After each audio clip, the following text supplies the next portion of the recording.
The reason I've asked to assemble this group today is by way of information, by way of update on an important initiative that began here at Valdosta State with an email that I sent out to campus leaders back in May of this year, so just a couple of months ago. And the subject of that email was the formation of the President's Special Committee on the Prevention of Sexual Assault. Since that time, and the date of that email was May 8th, that special committee has been busy doing its work, and so the important part of today's gathering is to update you all on those activities and to talk a little bit about my reasoning behind putting that committee together. As many of you know, the prevention of sexual assault on our college campuses has become, at long last, a cry to action at the national level. No less than the President of the United States has referred to this as deeply troubling and a call to action. And he's right. And so I asked that the group that you see in front of you today be assembled, and they have, since the early part of this summer, been hard at work. And I have asked them that this coming summer, they present me with a set of recommendations. Here is verbatim the charge that I have given to this special committee. The Valdosta State University President's Special Committee on the Prevention of Sexual Assault is charged with assessing Valdosta State University's strengths and weaknesses in the area of sexual assault prevention and to make recommendations to the President as to how we may improve in areas to include, but not be limited to, law enforcement, student development, policy, compliance, student health care, counseling, and residence life. Recommendations will be due to the President 1 year after the committee is charged at its initial meeting. The committee has had its initial meeting and has been meeting ever since. Dr. Tricia Hale, who heads our counseling center here at Valdosta State, was chosen as the chairperson of that committee, and I'll introduce her here in a second to come to the podium and update you all on the activities of that committee. Let me just say a couple of things about my reasoning for this. You cannot learn effectively in an environment where you are concerned about your safety. The safety of all of our students is always our top priority. 68% of the students at Valdosta State University are women. Think about it. 68%. And yet here we are in 2014 still having these conversations about how best to prevent sexual assault and sexual violence. This is 2014. One instance is one too many on any college campus. We have an obligation, and Valdosta State will lead when it comes to fulfilling that obligation. And that's why I couldn't be happier that we assembled the group that we have here today. Our efforts are proactive.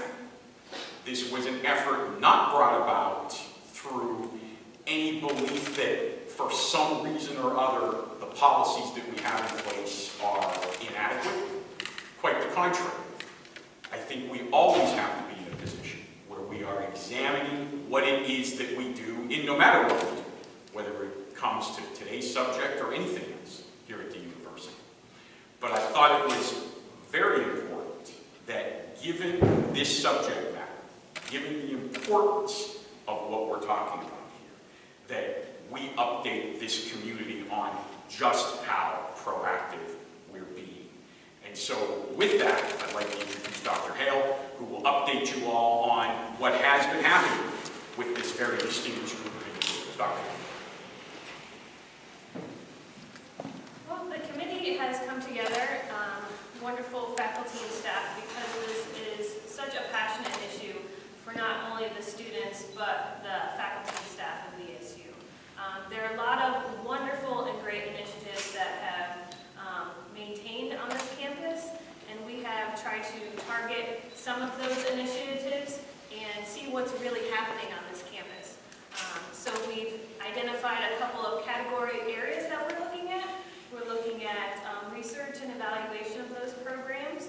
We're looking at training for UPD, training for health staff, training for the counseling center, training for faculty and staff. We're also looking at the different programming elements that are on campus and that are on other campuses. And we're also looking for the support of a victim who may come forward and say that this issue has happened to them. How can we support them through that process? So these are the 4 categories that we decided are our focus. And with this being such a pressing issue, we have made and put together some short-term recommendations for the president, and we will be giving them to him tomorrow, actually, by the end of the day. And by the end of the summer, we're looking at long-term goals on how to enhance what is already happening on this campus. So those are the short things that we're kind of looking at as a committee and as we move forward with this issue. Thank you, Dr. Hale. One more thing by way of the university being proactive when it comes to these matters, and then I'll be happy to take any questions that you may have. Valdosta State University this month, in fact, this is October 1st, Valdosta State will begin to launch its participation in the national campaign referred to as No More. No More is a new unifying symbol designed to galvanize greater awareness and action to end domestic violence and sexual assault. Supported by major organizations working to address these urgent issues, No More is gaining support nationwide. Here at VSU, No More will begin to take hold here in the month of October, and it begins to take hold, I think, in the best of all possible places, and that is with our own student organizations. We should never underestimate the ability of our students themselves to be leaders, to take responsibility for their own actions, and we as administration at Valdosta State are always here, not only for, obviously, our own leadership, but to support and aid those students who are looking to do the right thing.